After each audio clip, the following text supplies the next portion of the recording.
आप सुन रहे हैं जगत गुरु तत्वदर्शी संत रामपाल जी महाराज द्वारा लिखित पुस्तक गीता तेरा ज्ञान अमृत का पेज नंबर 94।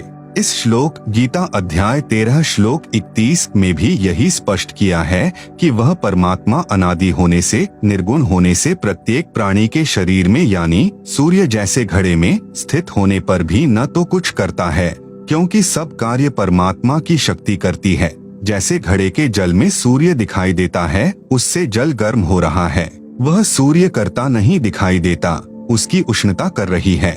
सूर्य कुछ नहीं करता दिखता और न परमात्मा उस शरीर में लिप्त होता है, जैसे सूर्य घड़े के जल में लिप्त नहीं होता। गीता अध्याय 13 श्लोक 32 में भी यही प्रमाण है।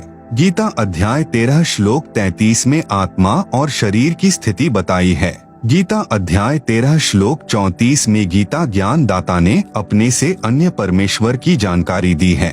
कहा है कि इस प्रकार क्षेत्र यानी शरीर तथा क्षेत्रज्ञ यानी गीता ज्ञान दाता के भेद को तथा कर्म करते करते भक्ति करके काल की प्रकृति अर्थात काल जाल से मुक्त जो साधक ज्ञान नेत्रों द्वारा जानकर तत्वदर्शी संत की खोज करके सत्य शास्त्रानुकूल साधना करके तत्व ज्ञान को समझकर उस परम अर्थात दूसरे परम ब्रह्म परमात्मा को प्राप्त होते हैं। उपरोक्त विवरण से स्पष्ट हुआ कि गीता ज्ञान दाता से अन्य पूर्ण परमात्मा है, जिसकी भक्ति की साधना करके साधक उस पूर्ण मोक्ष को प्राप्त हो जाता है, जो गीता अध्याय 15 श्लोक 4 में वर्णित है कि तत्व ज्ञान की प्राप्ति के पश्चात परमेश्वर के उस परम पद को खोजना चाहिए, जहां जाने के पश्चात साधक फिर लौटकर संसार में कभी नहीं आता।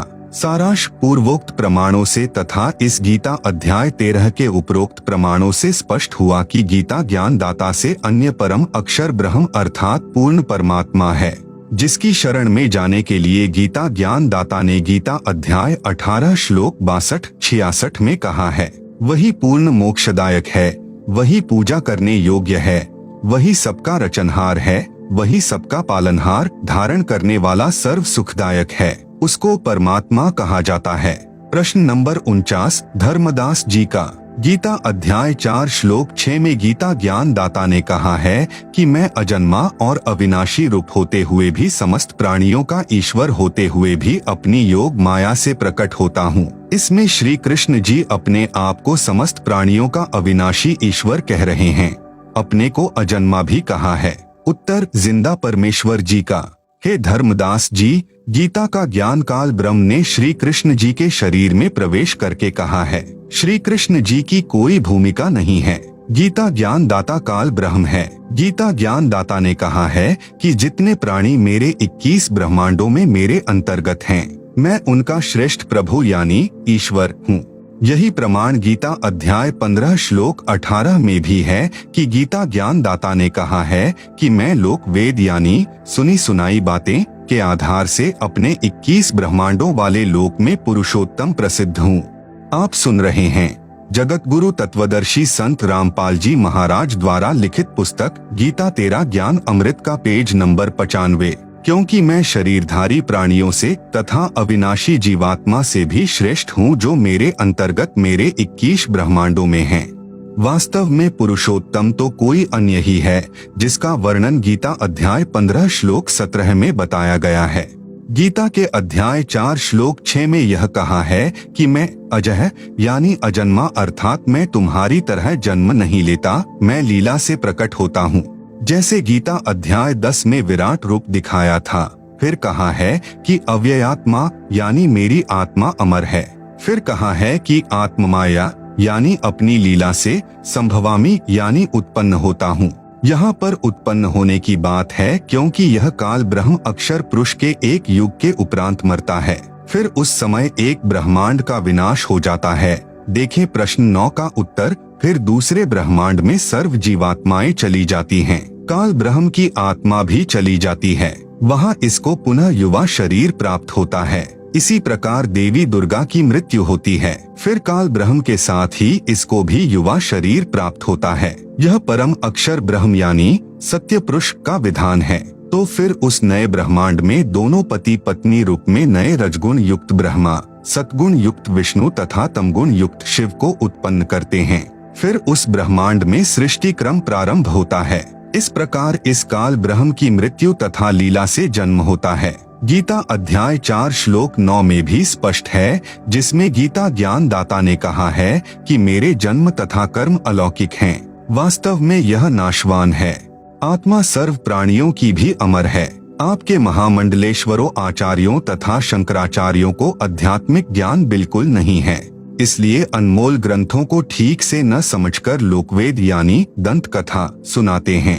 आप देखें, इस गीता अध्याय 4 श्लोक 5 में स्वयं कह रहा है कि हे अर्जुन, तेरे और मेरे बहुत जन्म हो चुके हैं, उन सबको मैं जानता हूँ, तू नहीं जानता।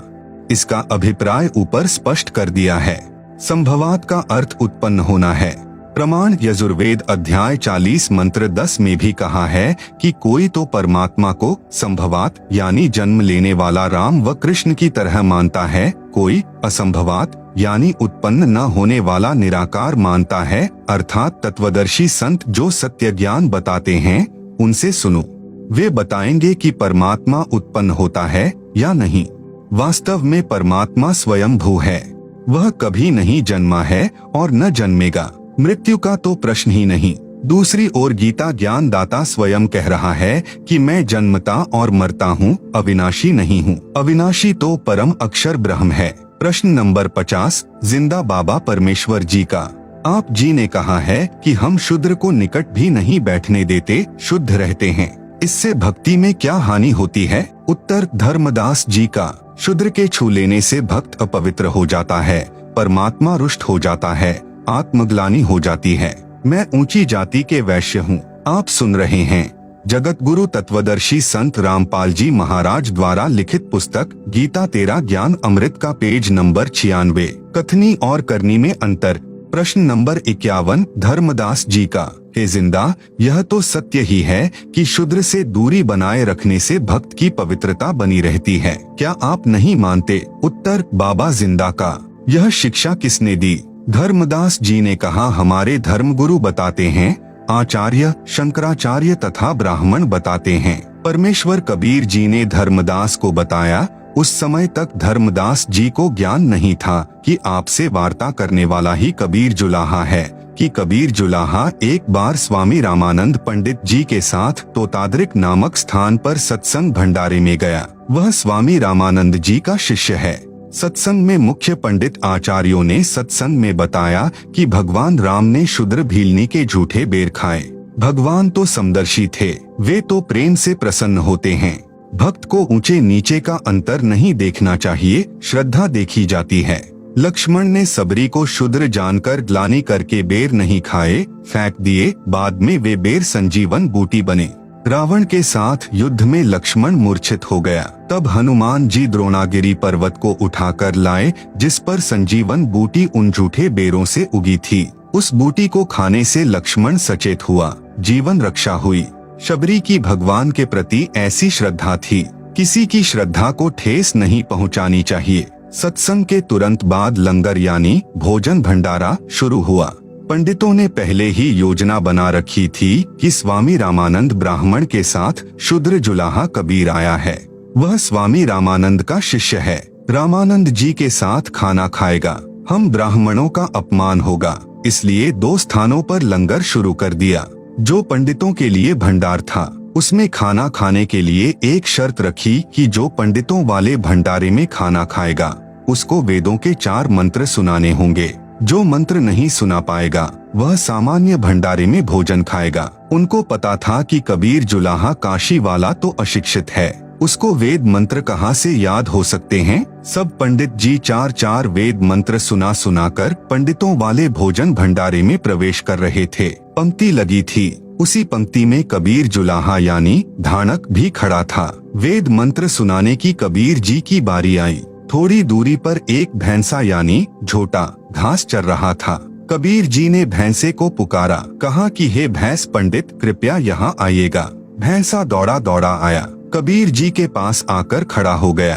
कबीर जी ने भैंसे की कमर पर हाथ रखा और कहा कि हे विद्वान भैंसे, वेद के 4 मंत्र सुना।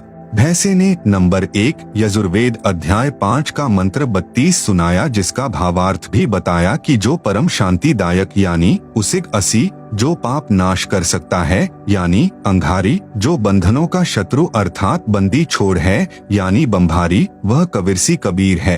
आप सुन रहे हैं जगत गुरु तत्वदर्शी संत रामपाल जी महाराज द्वारा लिखित पुस्तक गीता तेरा ज्ञान अमृत का पेज नंबर 97। स्वर ज्योति यानी स्वयं प्रकाशित अर्थात तेजोमय शरीर वाला, रिद्धामा यानी सत्यलोक वाला अर्थात वह सत्यलोक में निवास करता है।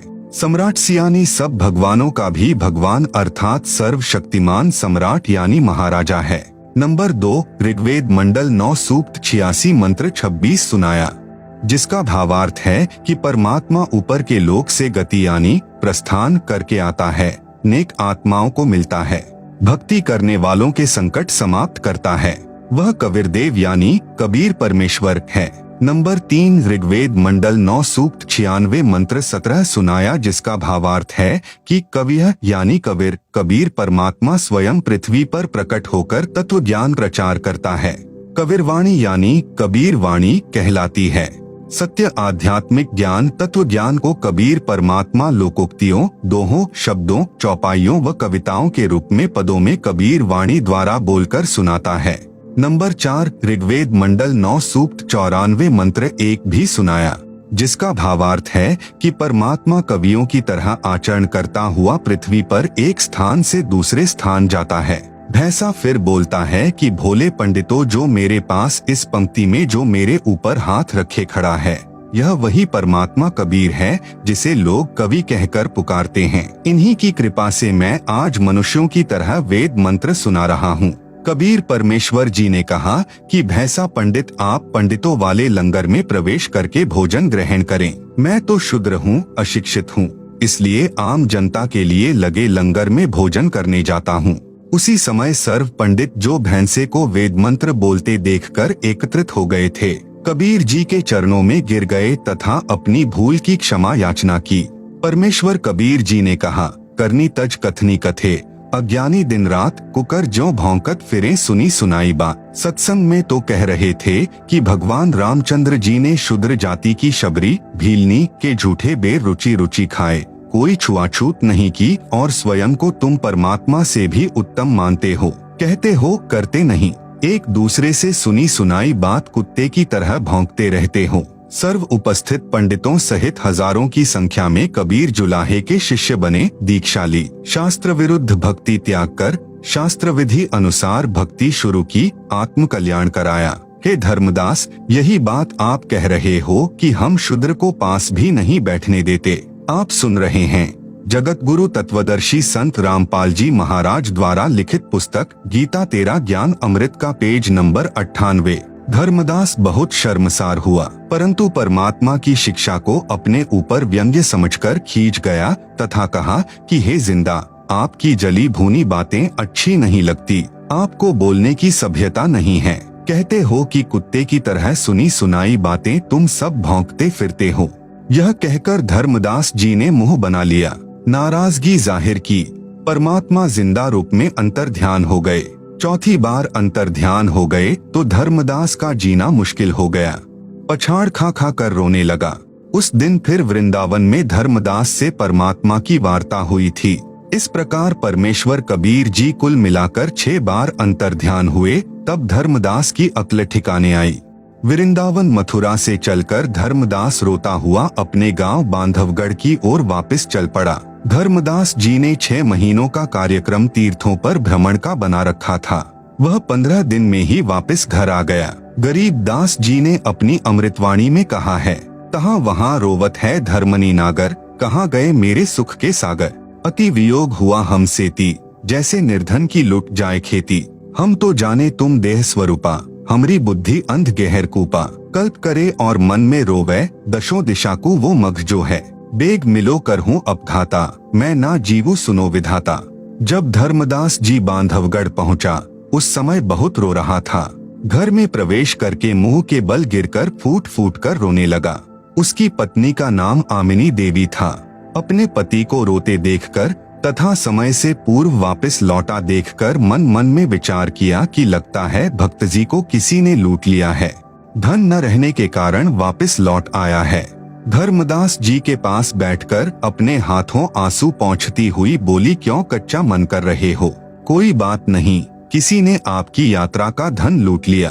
आपके पास धन की कमी थोड़े है और ले जाना, अपनी तीर्थ यात्रा पूरी करके आना, मैं मना थोड़े करूंगी। कुछ देर बाद दृढ़ मन करके धर्मदास जी ने कहा कि आमिनी देवी, यदि रुपए पैसे वाला धन लुट गया होता तो मैं और ले जाता। मेरा ऐसा धन लुट गया है जो शायद अब नहीं मिलेगा, वह मैंने अपने हाथों अपनी मूर्खता से गवाया है। जिंदा महात्मा से हुई सर्वज्ञान चर्चा तथा जिंदा बाबा से सुनी सृष्टि रचना आमिनी देवी को सुनाया। सर्वज्ञान प्रमाणों सहित देखकर आमिनी ने कहा कि सेठ जी, आप तो निपुण व्यापारी थे, कभी घाटे का सौदा नहीं करते थे। इतना प्रमाणित ज्ञान फिर भी आप नहीं माने, साधु को तो नाराज होना ही था। कितनी बार आपको मिले बच्चे की तरह समझाया, आपने उस दाता को क्यों ठुकराया? धर्मदास ने कहा, आमिनी, जीवन में पहली बार हानि का सौदा किया है, यह हानि अब पूर्ति नहीं हो पावेगी।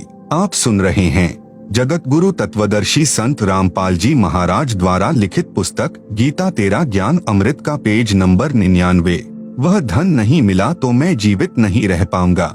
धर्मदास जी को सतलोक में ले जाना। 6 महीने तक परमेश्वर जिंदा नहीं आए। धर्मदास रो रो अकुलाए, खाना नाम मात्र रह गया। दिन में कई बार घंटों रोना, शरीर सूखकर कांटा हो गया। एक दिन धर्मदास जी से आमिनी देवी ने पूछा कि हे स्वामी, आपकी यह हालत मुझसे देखी नहीं जा रही है। आप विश्वास रखो, जब पहले कितनी बार आए हैं तो अब की बार भी आएंगे। धर्मदास ने कहा कि इतना समय पहले कभी नहीं लगाया। लगता है मुझ पापी से बहुत नाराज हो गए हैं, बात भी नाराजगी की है। मैं महामूर्ख हूँ आमिनी देवी, अब मुझे उनकी कीमत का पता चला है। भोले भाले नजर आते हैं, वे परमात्मा के विशेष कृपा पात्र हैं। इतना ज्ञान देखा न सुना। आमिनी ने पूछा कि उन्होंने बताया हो कि वे कैसे कैसे मिलते हैं, कहाँ कहाँ जाते हैं? धर्मदास जी ने कहा कि वे कह रहे थे कि मैं वहाँ अवश्य जाता हूँ जहाँ पर धर्म भंडारे यानी लंगर होते हैं, वहाँ लोगों को ज्ञान समझाता हूँ। आमिनी देवी ने कहा कि आप भंडारा कर दो, हो सकता है कि जिंदा बाबा आ जाए। धर्मदास जी बोले कि मैं तो 3 दिन का भंडारा करूँगा। आमिनी देवी पहले तो कंजूसी करती थी। धर्मदास 3 दिन का भंडारा कहता था तो वह 1 दिन पर अड़ जाती थी, परंतु उस दिन आमिनी ने तुरंत हाँ कर दी कि कोई बात नहीं, आप 3 दिन का भंडारा करो। धर्मदास जी ने दूर दूर तक 3 दिन के भोजन भंडारे का संदेश भिजवा दिया, साधुओं का निमंत्रण भिजवा दिया। निश्चित दिन को भंडारा प्रारंभ हो गया। 2 दिन बीत गए, साधु महात्मा आए, ज्ञान चर्चा होती रही, परंतु जो ज्ञान जिंदा बाबा ने बताया था उसका उत्तर किसी के पास नहीं पाया। धर्मदास जी जानबूझकर साधुओं से प्रश्न करते थे कि क्या ब्रह्मा विष्णु शिव का भी जन्म होता है? उत्तर वही घिसा पिटा मिलता कि इनके कोई माता पिता नहीं हैं। इससे धर्मदास को स्पष्ट हो जाता कि वह जिंदा महात्मा नहीं आया है, वेश बदलकर आता तो भी ज्ञान तो सही बताता। तीसरे दिन भी दोपहर तक में जिंदा बाबा नहीं आए। धर्मदास जी ने दृढ़ निश्चय करके कहा कि यदि आज जिंदा बाबा नहीं आए तो मैं आत्महत्या करूंगा, ऐसे जीवन से मरना भला। परमात्मा तो अंतर्यामी हैं, जान गए कि आज भक्त पक्का मरेगा। उसी समय कुछ दूरी पर कदम्ब का पेड़ था, उसके नीचे उसी जिंदा वाली वेशभूषा में बैठे धर्मदास को दिखाई दिए। धर्मदास दौड़कर गया, ध्यानपूर्वक देखा, जिंदा महात्मा के गले से लग गया, अपनी गलती की क्षमा मांगी, कभी ऐसी गलती न करने का बार बार वचन किया। तब परमात्मा धर्मदास के घर में गए। आमिनी तथा धर्मदास दोनों ने बहुत सेवा की, दोनों ने दीक्षा ली। आप सुन रहे हैं जगत गुरु तत्वदर्शी संत रामपाल जी महाराज द्वारा लिखित पुस्तक गीता तेरा ज्ञान अमृत का पेज नंबर 100। परमात्मा ने जिंदा रूप में उनको प्रथम मंत्र की दीक्षा दी। कुछ दिन परमेश्वर उनके बाग में रहे। फिर एक दिन धर्मदास ने ऐसी ही गलती कर दी, परमात्मा अचानक गायब हो गए। धर्मदास जी ने अपनी गलती को घना यानी बहुत महसूस किया, खाना पीना त्याग दिया, प्रतिज्ञा कर ली कि जब तक दर्शन नहीं दोगे पीना खाना बंद। धर्मदास शरीर से बहुत दुर्बल हो गए, उठा बैठा भी नहीं जाता था। 6ठे दिन परमात्मा आए, धर्मदास को अपने हाथों उठाकर गले से लगाया, अपने हाथों खाना खिलाया। धर्मदास ने पहले चरण धोकर चरणामृत लिया। फिर ज्ञान चर्चा शुरू हुई। धर्मदास जी ने पूछा कि आप जी को इतना ज्ञान कैसे हुआ। परमेश्वर जी ने कहा कि मुझे सतगुरु मिले हैं। वे काशी शहर में रहते हैं। उनका नाम कबीर है। वे तो स्वयं परमेश्वर हैं। सतगुरु का रूप बनाकर लीला कर रहे हैं, जुलाहे का कार्य करते हैं। उन्होंने मुझे सतलोक दिखाया। वह लोक सबसे न्यारा है। वहाँ जो सुख है वह स्वर्ग में भी नहीं है। सदाबहार फलदार वृक्ष, सुंदर बाग, दूध की नदियाँ बहती हैं। सुंदर नर नारी रहते हैं। वे कभी वृद्ध नहीं होते, कभी मृत्यु नहीं होती। जो सतगुरु से तत्व ज्ञान सुनकर सत्य नाम की प्राप्ति करके भक्ति करता है वह उस परम धाम को प्राप्त करता है। इसी का वर्णन गीता अध्याय 15 श्लोक 4 में भी है। धर्मदास जी ने हठ करके कहा कि हे महाराज, मुझे वह अमर लोक दिखाने की कृपा करें ताकि मेरा विश्वास दृढ़ हो। परमेश्वर जी ने कहा कि आप भक्ति करो, जब शरीर त्याग कर जाएगा तो उस लोक को प्राप्त करेगा। धर्मदास जी के अधिक आग्रह करने पर परमेश्वर जिंदा ने कहा कि चलो आपको सत्यलोक ले चलता हूँ। धर्मदास की आत्मा को निकालकर ऊपर सत्यलोक में ले गए। परमेश्वर के दरबार के द्वार पर एक संतरी खड़ा था। जिंदा बाबा के रूप में खड़े परमेश्वर ने द्वारपाल से कहा कि धर्मदास को परमेश्वर के दर्शन कराकर लाओ। द्वारपाल ने एक अन्य हंस, सतलोक में भक्त को हंस कहते हैं, से कहा कि धर्मदास को परमेश्वर के सिंहासन के पास ले जाओ, सत्य पुरुष के दर्शन कराकर लाओ। वहाँ पर बहुत सारे हंस यानी भक्त तथा हंसनी यानी नारी भक्तमती इकट्ठे होकर नाचते गाते धर्मदास जी को सम्मान के साथ लेकर चले। सब हंसों तथा नारियों ने गले में सुंदर मालाएं पहन रखी थी। उनके शरीर का प्रकाश 16 सूर्यों के समान था। जब धर्मदास जी ने तख्त यानी सिंहासन पर बैठे सत्य पुरुष जी को देखा तो वही स्वरूप था जो धरती पर जिंदा बाबा के रूप में था, परंतु यहाँ पर परमेश्वर के एक रोम यानी शरीर के बाल का प्रकाश करोड़ सूर्यों तथा करोड़ चंद्रमा के प्रकाश से भी कहीं अधिक था। जिंदा रूप में नीचे से गए परमात्मा तख्त पर विराजमान अपने ही दूसरे स्वरूप पर चवर करने लगा। धर्मदास ने सोचा कि जिंदा तो इस परमेश्वर का सेवक होगा, परंतु सूरत मिलती जुलती है। कुछ देर में तख्त पर बैठा परमात्मा खड़ा हुआ तथा जिंदा सिंहासन पर बैठ गया। आप सुन रहे हैं जगत गुरु तत्वदर्शी संत रामपाल जी महाराज द्वारा लिखित पुस्तक गीता तेरा ज्ञान अमृत का पेज नंबर 101। तेजोमय शरीर वाले प्रभु जिंदा के शरीर में समा गया। धर्मदास शर्म के मारे पानी पानी हो गया। अपने आप को कोसने लगा कि मैं कैसा दुष्ट हूँ। मैंने परमेश्वर को कितना दुखी किया, कितना अपमानित किया। मुझे वहाँ विश्वास नहीं हुआ। जब दर्शन कराकर सतलोक के भक्त वापस लाए, 3 दिन तक परमात्मा के सत्यलोक में रहा। उधर से धर्मदास को 3 दिन से अचेत देखकर घर, गांव तथा रिश्तेदार व मित्र बांधवगढ़ में धर्मदास जी के घर पर इकट्ठे हो गए।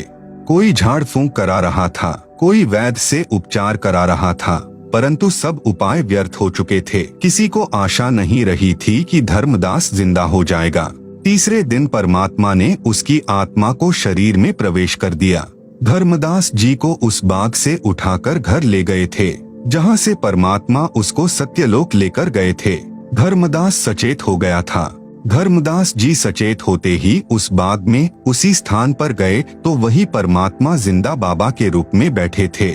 धर्मदास जी चरणों में गिर गए और कहने लगे, हे प्रभु, मुझ अज्ञानी को क्षमा करो प्रभु। अवगुण मेरे बाप जी, बख्सो गरीब निवाज, जो मैं पूत कुपुत हूँ, बहुर पिता को लाज। मुझे विश्वास नहीं हो रहा था कि आप परमात्मा हैं, आप परम अक्षर ब्रह्म हैं। कभी कभी आत्मा तो कहती थी कि पूर्ण ब्रह्म के बिना ऐसा ज्ञान पृथ्वी पर कौन सुना सकता है, परंतु मन तुरंत विपरीत विचार खड़े कर देता था। हे सत्य पुरुष, आपने अपने शरीर की वह शोभा जो सत्यलोक में है, यहाँ क्यों प्रकट नहीं कर रखी? परमेश्वर जी ने कहा कि धर्मदास, यदि मैं उसी प्रकाश युक्त शरीर से इस काल लोक में आ जाऊं तो क्षर पुरुष ज्योति निरंजन भी इसी को कहते हैं, व्याकुल हो जाए। मैं अपना सर्व कार्य गुप्त करता हूँ। यह मुझे एक सिद्धि वाला संत मानता है, लेकिन इसको यह नहीं मालूम कि मैं कहाँ से आया हूँ, कौन हूँ। परमेश्वर ने धर्मदास से प्रश्न किया कि आपको कैसा लगा मेरा देश? धर्मदास बोले कि हे परमेश्वर, इस संसार में अब मन नहीं लग रहा। उस पवित्र स्थान के सामने तो यह काल का संपूर्ण लोक 21 ब्रह्मांडों का क्षेत्र नरक के समान लग रहा है। जन्म मरण यहाँ का अटल विधान है। 84 लाख प्रकार के प्राणियों के जीवन भोगना भी अनिवार्य है। प्रत्येक प्राणी इसी आशा को लेकर जीवित है कि अभी नहीं मरूंगा, परंतु फिर भी कभी भी मृत्यु को प्राप्त हो जाता है। प्रत्येक प्राणी एक दूसरे से कपट से बातें करता है, लेकिन आपके सत्यलोक में सब व्यक्ति प्यार से बातें करते हैं, निष्कपट व्यवहार करते हैं। मैंने तीनों दिन यही जांच की थी। यदि धर्मदास जी अपने घर पर उपस्थित स्वजनों को न देखते जो उसके अचेत होने के साक्षी थे, तो समझते कि कोई स्वप्न देखा होगा। आप सुन रहे हैं जगत गुरु तत्वदर्शी संत रामपाल जी महाराज द्वारा लिखित पुस्तक गीता तेरा ज्ञान अमृत का पेज नंबर 102। परंतु अब दृढ़ निश्चय हो गया था।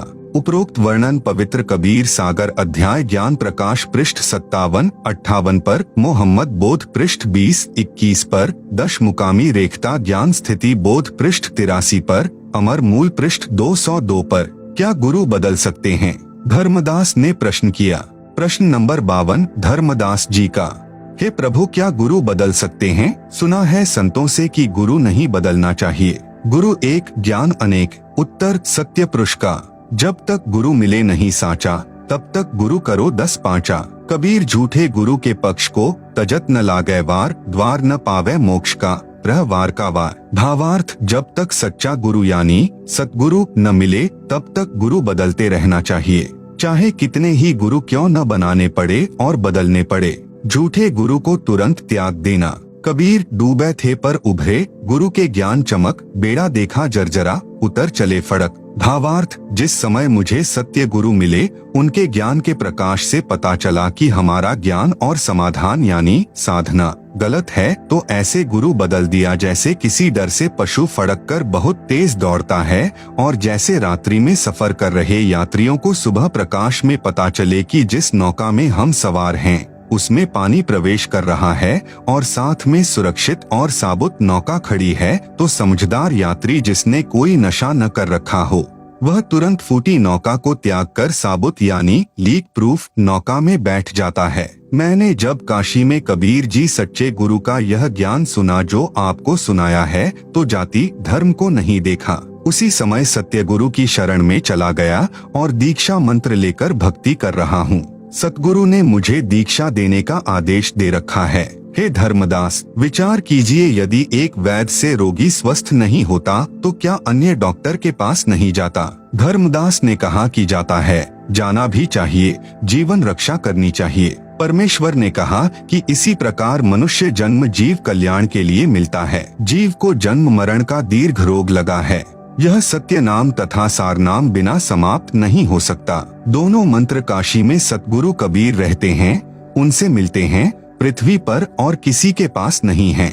आप सुन रहे हैं जगत गुरु तत्वदर्शी संत रामपाल जी महाराज द्वारा लिखित पुस्तक गीता तेरा ज्ञान अमृत का पेज नंबर 103। आप काशी में जाकर दीक्षा लेना, आपका कल्याण हो जाएगा, क्योंकि सत्य गुरु के बिना मेरा वह सत्यलोक प्राप्त नहीं हो सकता। धर्मदास जी ने कहा कि आप स्वयं सत्य पुरुष हैं, अब मैं धोखा नहीं खा सकता। आप अपने को छुपाए हुए हैं। हे प्रभु, मैंने गुरु रूपदास जी से दीक्षा ले रखी है। मैं पहले उनसे गुरु बदलने की आज्ञा लूंगा। यदि वे कहेंगे तो मैं गुरु बदलूंगा, परंतु धर्मदास की मूर्खता की हद देखकर परमेश्वर छठी बार अंतर्ध्यान हो गए। धर्मदास जी फिर व्याकुल हो गए। पहले रूपदास जी के पास गए जो श्री कृष्ण अर्थात श्री विष्णु जी के पुजारी थे, जो वैष्णव पंथ से जुड़े थे। धर्मदास जी ने संत रूपदास जी से सर्व घटना बताई तथा गुरु बदलने की आज्ञा चाही। संत रूपदास जी अच्छी आत्मा के इंसान थे।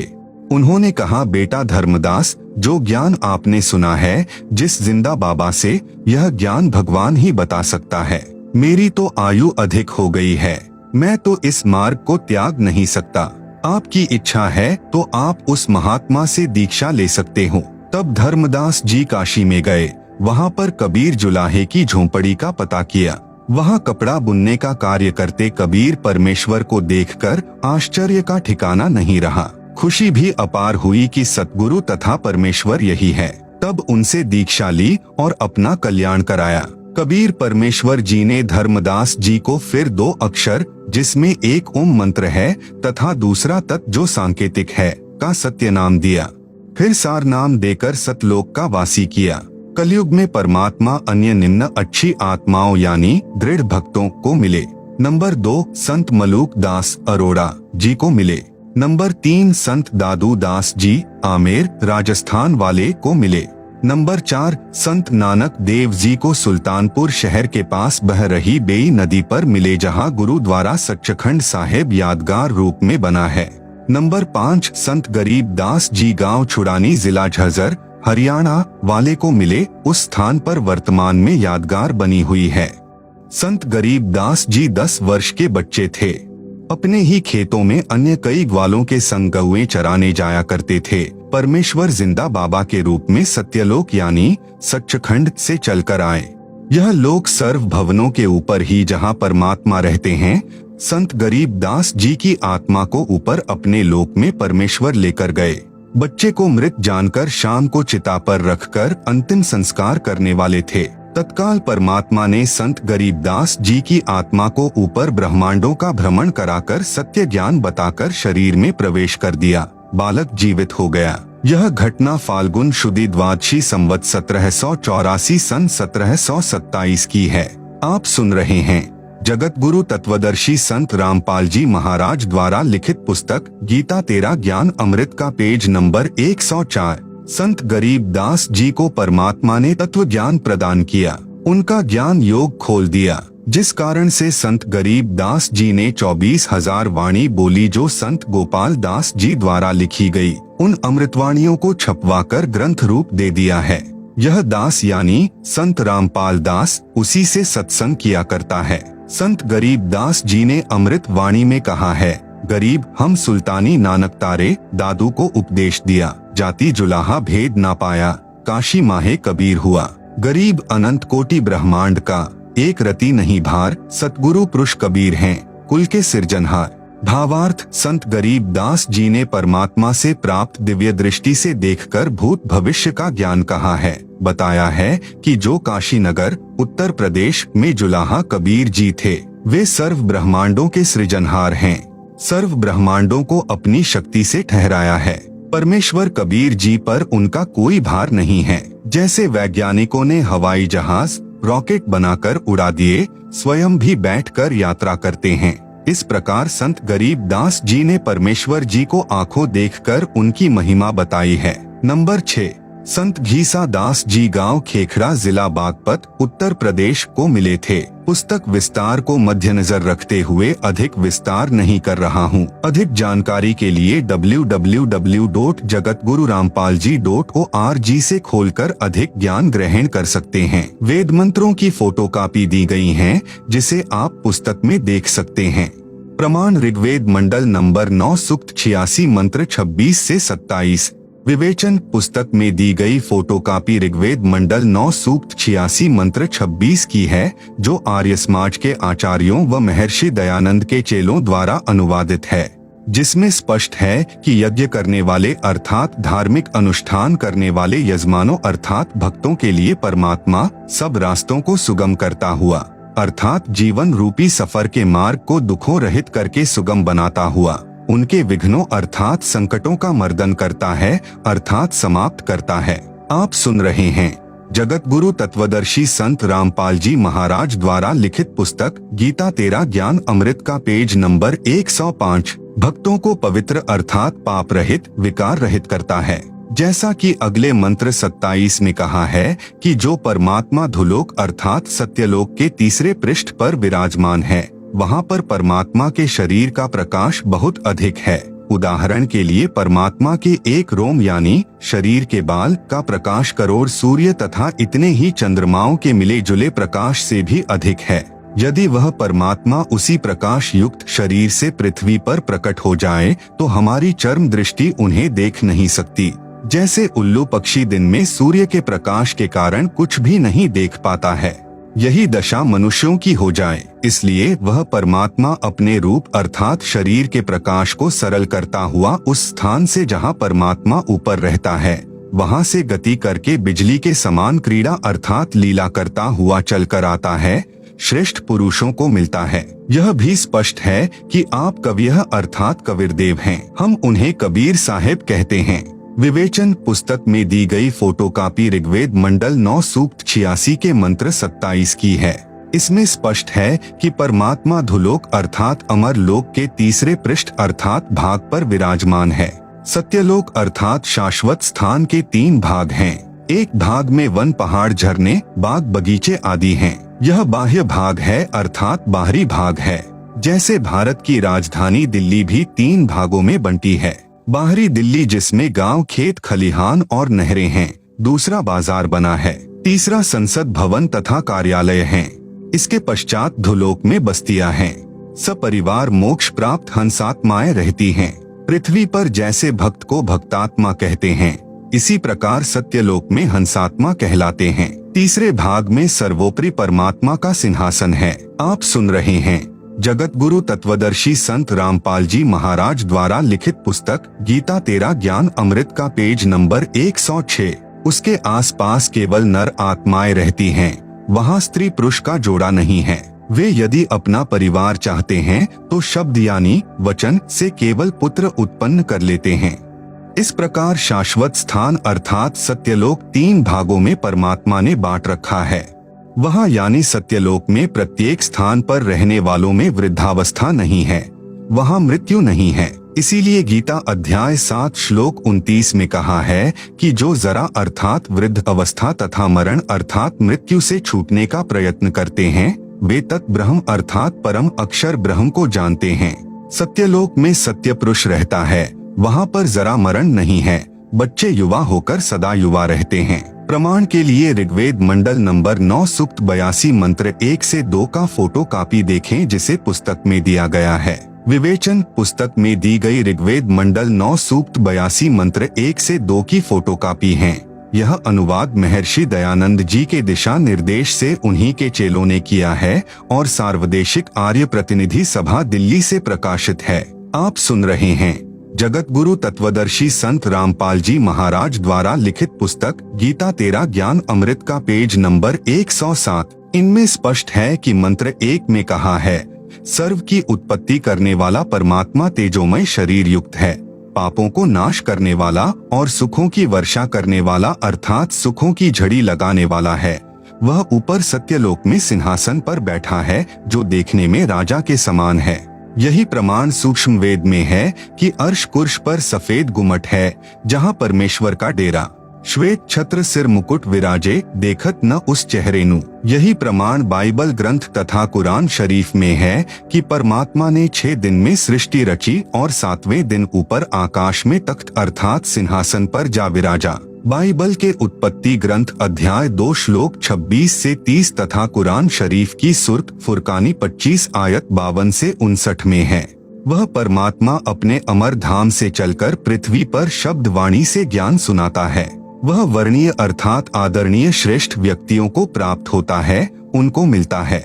जैसे नंबर 1 संत धर्मदास जी बांधवगढ़ मध्य प्रदेश वाले को मिले, नंबर 2 संत मलूक दास जी को मिले, नंबर 3 संत दादू दास जी को आमेर राजस्थान में मिले, नंबर 4 संत नानक देव जी को मिले, नंबर 5 संत गरीब दास जी गांव छुड़ानी जिला झज्जर हरियाणा वाले को मिले, नंबर 6 संत घीसा दास जी गांव खेखड़ा जिला बागपत उत्तर प्रदेश वाले को मिले, नंबर 7 संत जम्भेश्वर जी बिश्नोई धर्म के प्रवर्तक को गांव समराथल राजस्थान वाले को मिले। वह परमात्मा अच्छी आत्माओं को मिलते हैं। जो परमात्मा के दृढ़ भक्त होते हैं उन पर परमात्मा का विशेष आकर्षण होता है। उदाहरण भी बताया है कि जैसे विद्युत अर्थात आकाशीय बिजली स्नेह वाले स्थानों को आधार बनाकर गिरती है, जैसे कांसी धातु पर बिजली गिरती है। पहले कांसी धातु के कटोरे, गिलास, थाली, बेले आदि आदि होते थे। वर्षा के समय तुरंत उठाकर घर के अंदर रखा करते थे। वृद्ध कहते थे कि कांसी के बर्तन पर बिजली अमूमन गिरती है। इसी प्रकार परमात्मा अपने प्रिय भक्तों पर आकर्षित होकर मिलते हैं। मंत्र नंबर 2 में तो यह भी स्पष्ट किया है कि परमात्मा उन अच्छी आत्माओं को उपदेश करने की इच्छा से स्वयं महापुरुषों को मिलते हैं। उपदेश का भावार्थ है कि परमात्मा तत्व ज्ञान बताकर उनको दीक्षा भी देते हैं।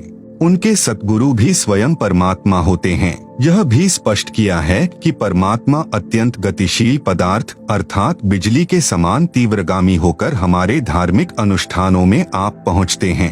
आप जी ने पीछे पढ़ा कि संत धर्मदास को परमात्मा ने यही कहा था कि मैं वहाँ पर अवश्य जाता हूँ जहाँ धार्मिक अनुष्ठान होते हैं, क्योंकि मेरी अनुपस्थिति में काल कुछ भी उपद्रव कर देता है, जिससे साधकों की आस्था परमात्मा से छूट जाती है।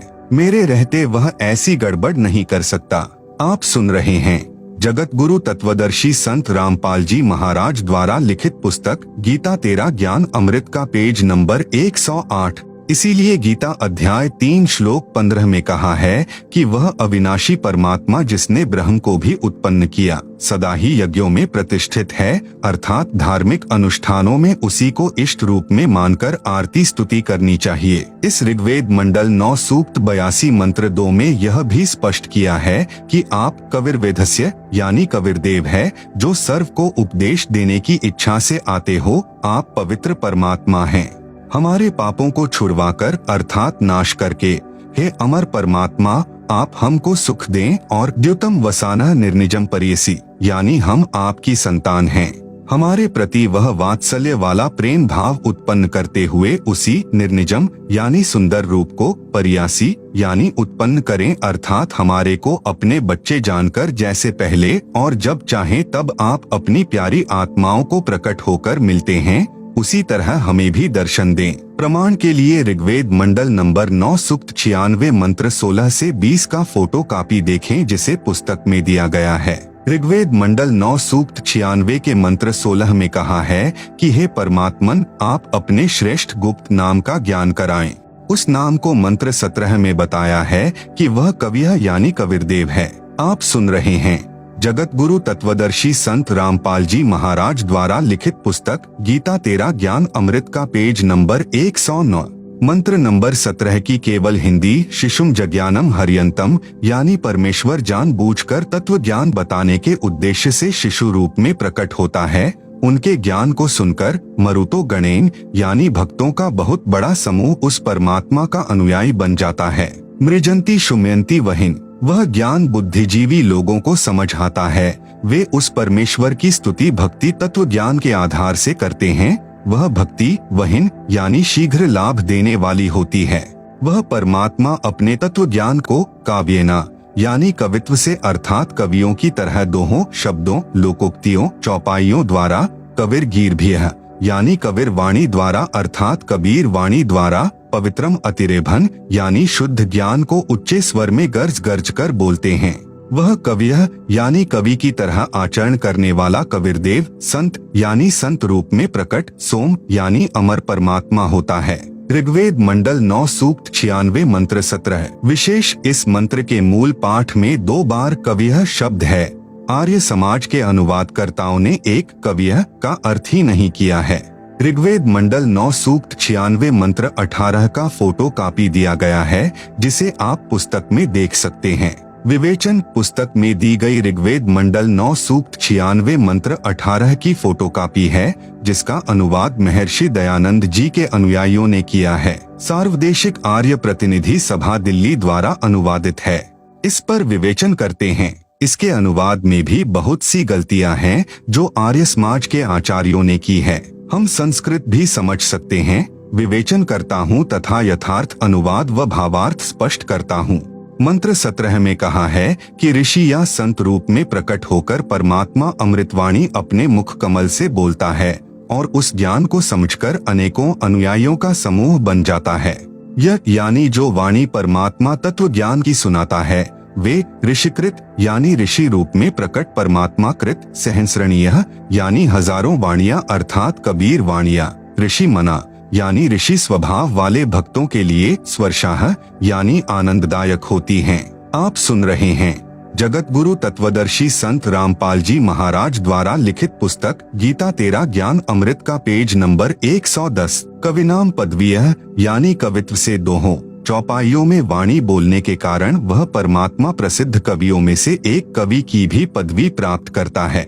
वह सोम यानी अमर परमात्मा, सिशासन यानी सर्व की पालन की इच्छा करता हुआ प्रथम स्थिति में महिषः यानी बड़ी पृथ्वी अर्थात ऊपर के लोकों में, तृतीयम धाम यानी तीसरे धाम अर्थात सत्यलोक के तीसरे पृष्ठ पर, अनुराजती यानी तेजोमय शरीर युक्त स्तूप यानी गुंबज में, विराजम यानी विराजमान है, वहाँ बैठा है। यही प्रमाण ऋग्वेद मंडल 9 सूक्त 54 मंत्र 3 में है कि परमात्मा सर्व लोकों के ऊपर के लोक में विराजमान है। तिष्ठन्ति यानी बैठा है। ऋग्वेद मंडल 9 सूक्त 96 मंत्र 19 का फोटो कॉपी दिया गया है, जिसे आप पुस्तक में देख सकते हैं। विवेचन: ऋग्वेद मंडल 9 सूक्त 96 मंत्र 19 का भी आर्य समाज के विद्वानों ने अनुवाद किया है। इसमें भी बहुत सारी गलतियां हैं। पुस्तक विस्तार के कारण केवल अपने मतलब की जानकारी प्राप्त करते हैं। इस मंत्र में चौथे धाम का वर्णन है, जो आप जी सृष्टि रचना में पढ़ेंगे उससे पूर्ण जानकारी होगी। पढ़े इसी पुस्तक के पृष्ठ 120 पर। परमात्मा ने ऊपर के 4 लोक अजर अमर रचे हैं। नंबर 1 अनामी लोक जो सबसे ऊपर है, नंबर 2 अगम लोक, नंबर 3 अलख लोक, नंबर 4 सत्यलोक। हम पृथ्वी लोक पर हैं। यहाँ से ऊपर के लोकों की गिनती करेंगे तो नंबर 1 सत्यलोक, नंबर 2 अलख लोक, नंबर 3 अगम लोक तथा नंबर 4 अनामी लोक गिना जाता है। उस चौथे धाम में बैठकर परमात्मा ने सर्व ब्रह्मांडों व लोकों की रचना की। शेष रचना सत्यलोक में बैठकर की थी। आर्य समाज के अनुवादकों ने तुरीय परमात्मा अर्थात चौथे परमात्मा का वर्णन किया है। यह चौथा धाम है। उसमें मूल पाठ मंत्र 19 का भावार्थ है कि तत्वदर्शी संत चौथे धाम तथा चौथे परमात्मा का विभक्ति यानी भिन्न भिन्न वर्णन करता है। आप सुन रहे हैं जगत गुरु तत्वदर्शी संत रामपाल जी महाराज द्वारा लिखित पुस्तक गीता तेरा ज्ञान अमृत का पेज नंबर 111। पाठक जन कृपया पढ़ें सृष्टि रचना इसी पुस्तक के पृष्ठ 120 पर, जिससे आप जी को ज्ञान होगा कि लेखक संत रामपाल दास ही वह तत्वदर्शी संत है जो तत्व ज्ञान से परिचित है। ऋग्वेद मंडल 9 सूक्त 96 मंत्र 20 का फोटो कॉपी देखें जिसे पुस्तक में दिया गया है। विवेचन: ऋग्वेद मंडल 9 सूक्त 96 मंत्र 20 का यथार्थ ज्ञान जानते हैं। इस मंत्र का अनुवाद महर्षि दयानंद के चेलों द्वारा किया गया है। इनका दृष्टिकोण यह रहा है कि परमात्मा निराकार है, क्योंकि महर्षि दयानंद जी ने यह बात दृढ़ की है कि परमात्मा निराकार है। इसलिए अनुवादक ने सीधे मंत्र का अनुवाद घुमा फिरा कर किया है। जैसे मूल पाठ में लिखा है, मर्य न शुभः तन्वा मृजानः अत्यः न श्रित्वा सने धनानाम वृषे व्यूथा परिकोशम अर्शन कनिकृदत चंबोह आविवेश। अनुवाद: जैसे मर्यः न यानी मनुष्य सुंदर वस्त्र धारण करता है, ऐसे परमात्मा मनुष्य के समान शुभः तन्व यानी सुंदर शरीर, मृजानः यानी धारण करके, अत्यः यानी अत्यंत गति से चलता हुआ, सने धनानाम यानी भक्ति धन के धनियों अर्थात पुण्यात्माओं को सने यानी प्राप्ति के लिए आता है।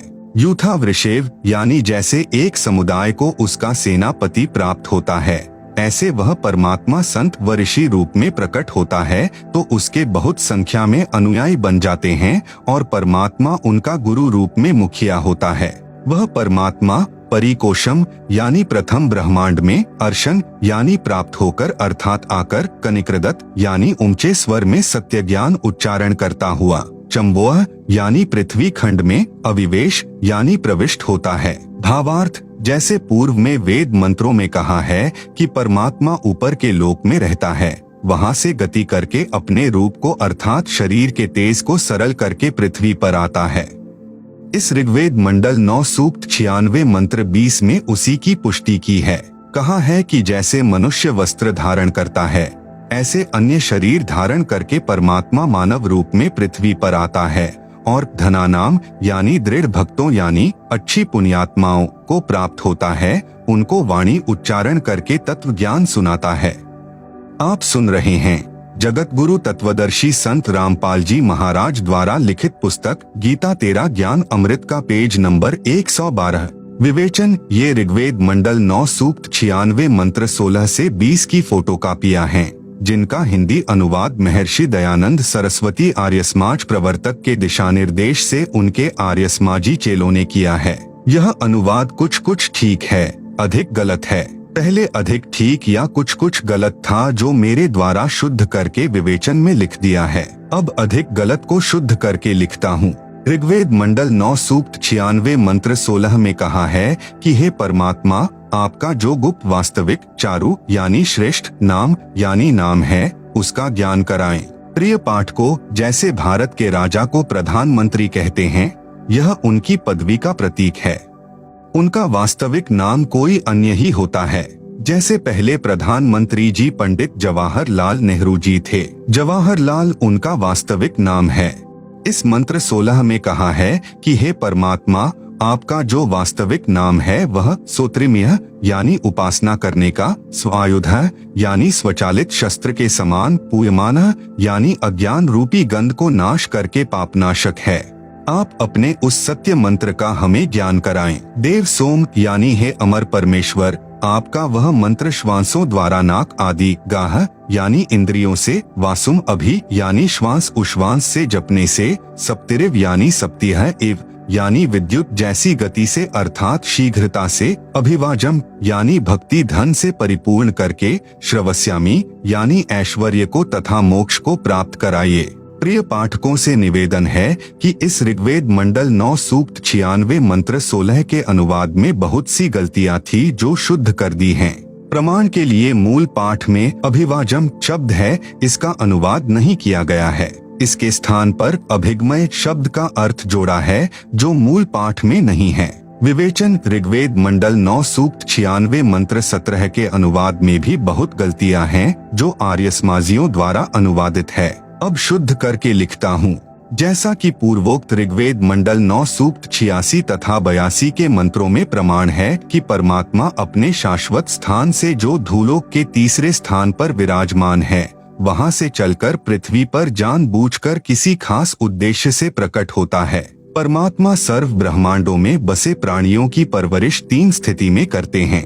नंबर 1, परमात्मा ऊपर सत्यलोक अर्थात अविनाशी धाम में सिंहासन यानी तख्त पर बैठकर सर्व ब्रह्मांडों का संचालन करते हैं। नंबर 2, जब चाहे साधु संत के रूप में अपने शरीर का तेज सरल करके अच्छी आत्माओं को मिलते हैं। नंबर 3, प्रत्येक युग में किसी जलाशय में खिले कमल के फूल पर नवजात शिशु का रूप बनाकर प्रकट होते हैं। वहां से निसंतान दंपति अपने घर ले जाते हैं। आप सुन रहे हैं जगत गुरु तत्वदर्शी संत रामपाल जी महाराज द्वारा लिखित पुस्तक गीता तेरा ज्ञान अमृत का पेज नंबर 113। बचपन से ही वह परमात्मा अपना वास्तविक भक्ति ज्ञान, जिसे तत्व ज्ञान भी कहते हैं, चौपाइयों, दोहों, साखियों व कविताओं के रूप में सुनाते हैं। जैसे सन 1398 विक्रम संवत 1455 में परमात्मा अपने निज स्थान से चलकर भारतवर्ष के काशी शहर के बाहर लहरतारा नामक जलाशय में कमल के फूल पर शिशु रूप धारकर प्रकट हुए थे। वहां से नीरू नीमा जुलाहा दंपति अपने घर ले गए थे। धीरे धीरे परमात्मा बड़े हुए। कबीर वाणी बोलकर ज्ञान सुनाया था। प्रमाण ऋग्वेद मंडल 9 सूक्त 1 मंत्र 9 में है, जो आर्य समाज के आचार्यों द्वारा अनुवादित है। उसमें भी कुछ गलती है, अधिक नहीं। कृपया पढ़े यह ऋग्वेद मंडल 9 सूक्त 1 मंत्र 9 की फोटोकॉपी जिसे पुस्तक में दिया गया है।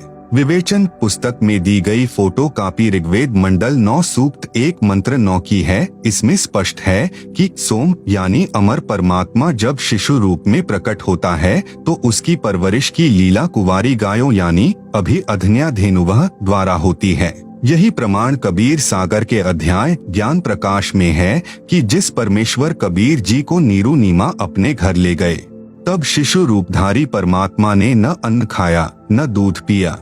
फिर स्वामी रामानंद जी के बताने पर एक कुंवारी गाय अर्थात एक बछिया नीरू लाया। उसने तत्काल दूध दिया। उस कुंवारी गाय के दूध से परमेश्वर की परवरिश की लीला हुई थी। कबीर सागर लगभग 600 वर्ष पहले का लिखा हुआ है। ऋग्वेद मंडल 9 सूक्त 1 मंत्र 9 के अनुवाद में कुछ गलती की है। जैसे अभिअधन्या का अर्थ अहिंसनीय कर दिया, जो गलत है। हरियाणा प्रांत के जिला रोहतक में गांव धनाना में लेखक का जन्म हुआ, जो वर्तमान में जिला सोनीपत में है। इस क्षेत्र में जिस गाय ने गर्भ धारण न किया हो तो कहते हैं कि यह धनाई नहीं है, यह बिना धनाई है। यह अपभ्रंश शब्द है। एक गाय के लिए अधनी शब्द है, बहुवचन के लिए अधन्या शब्द है।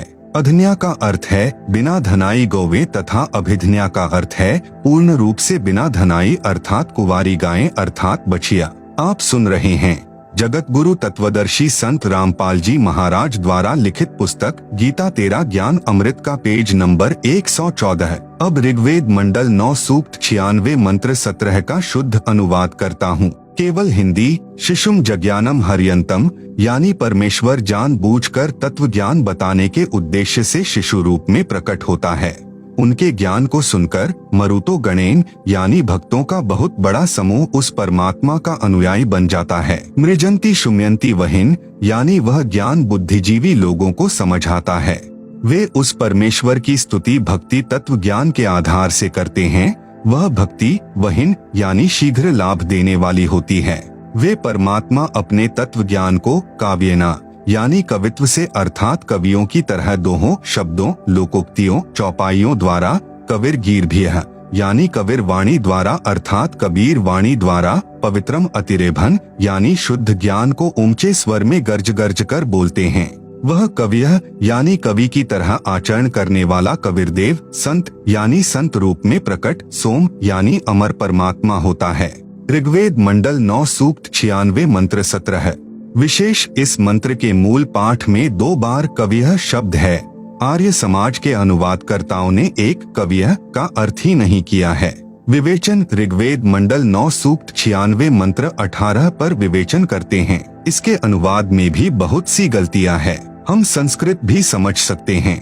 विवेचन करता हूँ तथा यथार्थ अनुवाद व भावार्थ स्पष्ट करता हूँ। मंत्र 17 में कहा कि ऋषि या संत रूप में प्रकट होकर परमात्मा अमृतवाणी अपने मुख कमल से बोलता है और उस ज्ञान को समझकर अनेकों अनुयायियों का समूह बन जाता है।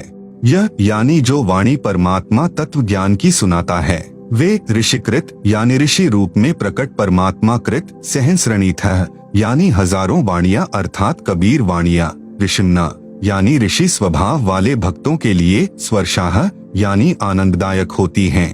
कविनाम पदवीयः यानी कवित्व से दोहों चौपाइयों में वाणी बोलने के कारण वह परमात्मा कवियों में से एक प्रसिद्ध कवि की पदवी भी प्राप्त करता है।